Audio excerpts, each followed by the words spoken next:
Hello everyone, it is Arami with Spirited Awake. I have you set up on the altar. I normally appear in these videos, however. I just got back from hot yoga, which is a wonderful way for me to deal with holiday stress and the stress of the cold, which used to cause me quite a bit of, anxiety and was a trigger for reasons. So, I chose to make this video rather than, fix my hair and everything and get on here. But here I am in this interesting setup for you. And I wanted to talk quickly about teachers.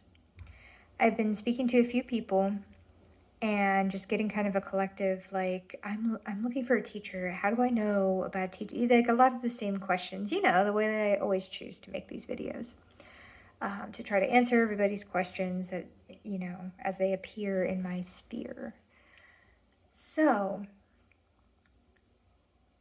teachers are pretty interesting. It always surprises me when people ask, like, well, do I even need a teacher? Like, can I just do this on my own? Because that was so foreign to me. I really wanted a teacher.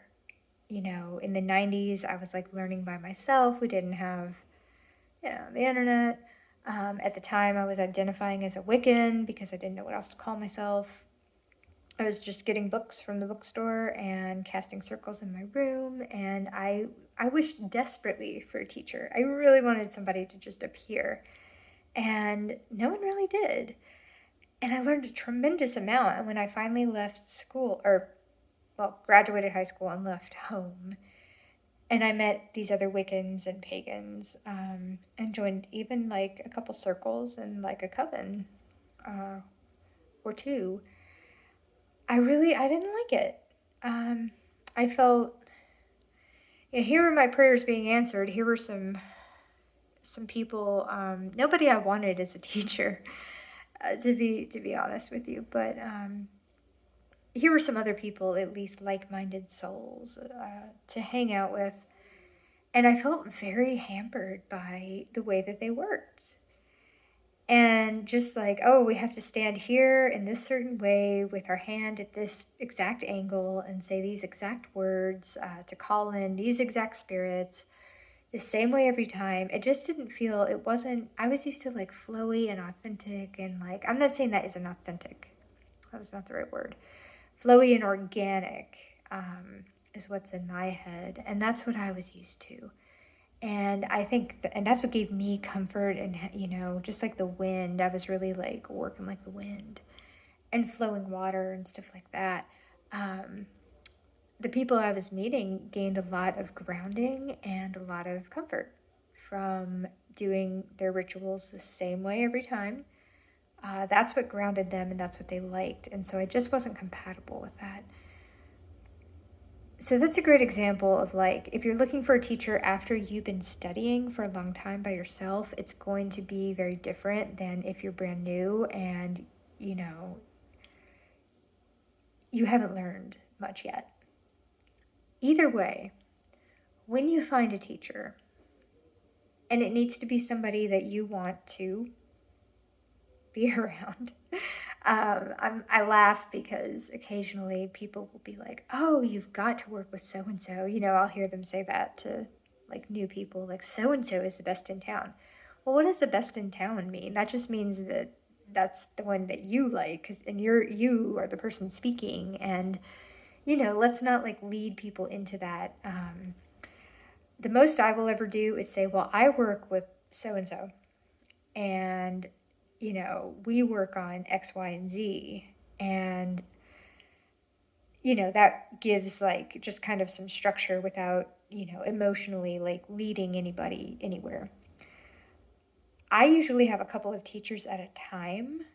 Please be wary of anybody who tells you that you can only work with them and nobody else. I've never actually had anyone say that to me, which is great. But I know that they're out there. That is just purely ego crap. No teacher worth their salt is threatened by the presence of somebody else with something to teach because, it is trite but true that we are all teachers in some capacity. So you can't just like block students from seeking what they need to seek, from whom they will seek it. And you can't control that either. Like, I can't control my students' journeys. I can't force myself upon them in that way. That would be an ethical violation, first of all, a karmic violation as well, and it's not right. It's not fun. I won't do it. Anyway, be wary of teachers who try to claim you, as or claim themselves as sovereign. Please make sure that you're treated kindly by your teacher. Just because you are new does not mean that you need to be talked down to, condescended to. They may spend, quite a bit of time explaining things to you, but you shouldn't leave feeling like they are way up high on a throne and you are way down at the bottom. And that's just like something that their whole vibe will embody. The New Age does not contain any better or worse people than any other walk of life, okay? I've had people I couldn't wait to meet who just condescended down to me immediately, and that says something about them. But it wasn't pleasant for me. I didn't like it. I felt sad and frustrated and hurt, and it brought up some stuff like, well, what about me makes me look like such a beginner? And luckily I am trained to recognize that self-talk. Like, no, Army, they just are not. Like, you're not in the same space. And it's like the Ram Dass quote that I think I have alluded to or said in another video. It's not that you have to hate people that are different from you and not on your page. It's just that you have no business together. So I didn't have business with a lot of these people. Try to network. Everyone watching this is from a different kind of town, a different size, village. You may not have a lot of choice where you are, but the internet is a fabulous tool. Please don't forget about Googling people in your area, people near your area. People, sit down and ask yourself, where am I drawn to? Ask yourself what to Google. I can hear people right now going, I don't have that kind of connection with myself. Yeah, that's why I need a teacher, If you're at the point of looking for a teacher, you've developed your intuition enough to know that you need to deepen your journey. You know more than you think you know. And you are free to sit there and meditate and see what comes into your head. Like, I can't find a teacher in my tiny little bitty town of 270 people. There's nobody doing this work. And there's nobody around me doing this work. See where you're drawn. There's got to be a lot of, I'll say always, sometimes the teacher does just find you, but generally there's going to be some networking involved. Go to metaphysical fairs if you can. Look at some online, content videos, if you're so fortunate to have people in the area that are doing that, or just any people. If you find somebody whose content you love and resonate with, look them up. Contact them. See if they're accepting students. You never know until you ask. And sometimes they'll say, no, I'm not, but what are you interested in? Okay, and hook you up that way. Let spirit guide you. Let your heart be your guide. And ask. Again, just ask. I'm ready. State your intent. I do find a lot of truth to when the student is ready, the teacher appears. That has always proven true for me in this case. I'll tell you a quick little aside for anybody who might also be in this position as well, or might remember it someday when they are. I worked with who I consider my first teacher from North Carolina. I had found her. She was doing a psychic abilities workshop, and I was like, I really need to find out if I'm just psychic, if I'm psychic or crazy. I know a lot of you can relate to that space. And so I went to the workshop. Definitely psychic, definitely not crazy. Definitely don't like that word. But her confidence was very, very inspiring. She was young, which was a shock. Younger. Very no nonsense. I believed what she was telling me. She wasn't blowing smoke up my ass. But she wasn't, mean or anything like that. So I was really attracted to this person. And I ended up asking her, "Do you take clients?" And she said, "Yes, I will take you as a client." And we set up a time, and I came back once a week for a bit of time. And she eventually opened up some apprenticeships, I should say, shamanic apprenticeships. And I wrote to her and asked, would she consider me to take me on as one of her apprentices? And she did. It was really cool. We don't work together anymore, but that's okay. It was a lesson to me. I'm sharing this lesson with you. You don't necessarily, even though you have these intense experiences with people and you just think maybe I'm going to be with this person forever. It's not always like that. And the ending there was difficult, but I'm glad it happened. And I spent a couple years trying to figure out, who am I going to work with now? Who am I going to work with now? And people along the way, more and more and more, kept saying, "Aaron, I think you're not finding a teacher because you are the teacher. You're supposed to be doing this." And, now I'm on that path. So that's just one way that, things can look like. But I had a couple other teachers while I worked with her. Right now, I have a couple of teachers. Nobody is particularly interested in finding out exactly who I'm working with. It doesn't matter. What matters is that we are doing the work together when I'm together with those people. And it's largely virtual right now, and it's no less effective, as you probably have been able to tell. What else about teachers?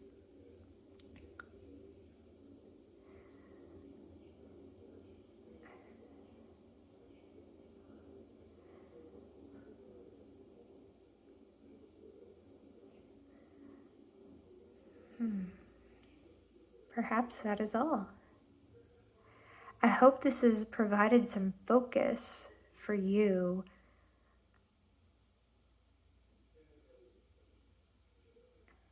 I'm sorry, I feel like something is coming through and I don't know what. So I will wrap it up unless it, jumps into my sphere. I hope this provides some focus and ability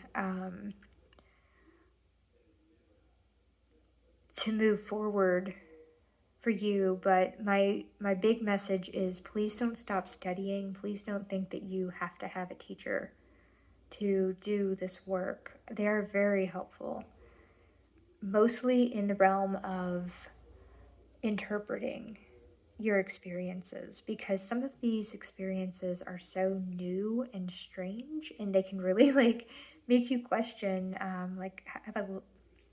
did I lose it?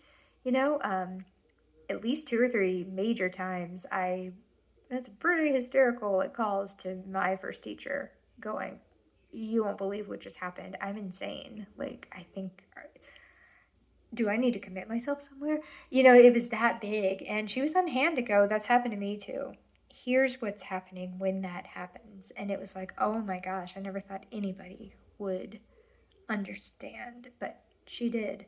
And then sometimes, I shared this just in another video. No matter who your teacher is and how powerful they are, some of this journey is just yours. And you're going to ask them questions and they're going to be like, "I have no idea because I don't know, because I've never heard of that." And that's fine. It doesn't mean you're doing anything wrong. It just means that everybody has a little different piece of the journey. That's the thing. You're not supposed to become your teacher, even if you're following in their footsteps and they're passing down information and even lineage to you. You're not supposed to be a little mini one of them. Good teachers are not cultivating that, but sometimes I think the students can think that that is what they're supposed to be doing. Always respect your teacher. There may be an exchange of money. Money is the most common. There are several, for instance, Native American practitioners I know who will not accept money. It would be very rude to try to pay them. They do let people know that. That's not how they work.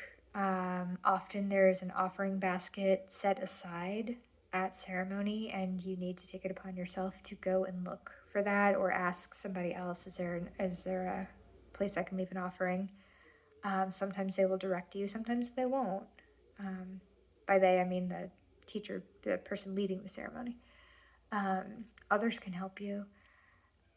There needs to be an exchange of some kind. I do know people who have been able to, like, say, retire, and they have enough money where they can do this work and they don't need to be paid for it. But that still needs to be as highly respected as if you were paying a couple of $100s.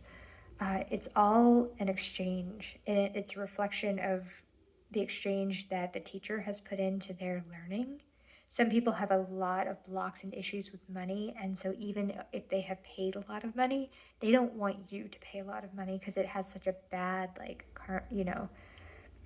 like imprint for them. Find out what else you can do.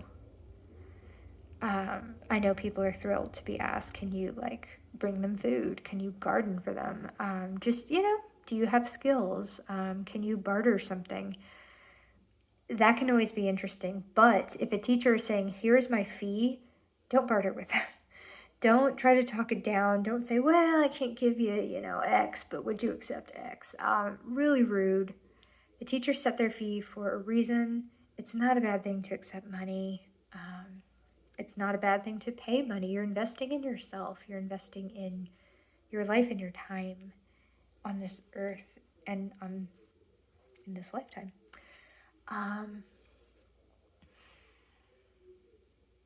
Boy, I said I was going to be brief. I really do hope this has helped. Good teachers put a lot into their students. We go on this journey with you. And while we can't do it for you, and the whole thing is not all of our business, we do benefit greatly from you doing the work, and you benefit greatly from us doing the work. And so it's mutually beneficial. I try to remain as financially accessible as possible because I'm not doing this full time for a living. It does supplement my income. I don't know if I will ever make the choice to do this full time as a living, but so far the right people are finding me as I remain open. That was the last thing I wanted to say. No teacher is perfect. I really thought, it sounds silly now, but I really thought, even though I was in my mid-30s when I met this person and old enough to know better, I thought that my first teacher had everything together because they were a shaman. I didn't really consider that their life wasn't perfect. Not perfect, but good. Like deeply, deeply good. Like certainly they would have the right partner if they had a partner. Certainly they would have a great house. Certainly they would have, just unending joy pretty much from their days. Certainly they would just never curse or something. And it just wasn't, it's never like that. It's never like that. Your teacher should always be working on something. Beware and run from anybody who tells you that they have it all figured out because they're lying to your ass. No, they don't. It's not possible. It's not supposed to be possible. No teacher is perfect. We can't accept, just don't expect it, please. It's not fair. And the best thing my teachers have ever done in any realm of my life was to show me their humanness. But they still can't treat you badly. So, like New Age people do not get off on, well, yeah, I yelled and screamed at you or called your names or, like really egregious behavior just because no teacher's perfect. Like, we still need to be taking responsibility for ourselves and our actions. So that is all. It turned into a longer video. Y'all, I think I missed you. Please leave anything you'd like to in the comments. I'm really excited to get some more comments going and some discussions, and I'm working on ways to get these videos out to larger crowds, just to, but also I don't want like trolls and things like that on them if I can help it. I know I'm not in control of other people's actions, but there's something nice about staying small and safe right now. Have a happy holiday season if you are celebrating any of that, and a beautiful winter time as we move into that. This is a very, very special time, and very challenging for a lot of people. It's like that every year, but I just want to acknowledge that. Reach out to me if you want to chat or have any other questions, and I will talk to you later.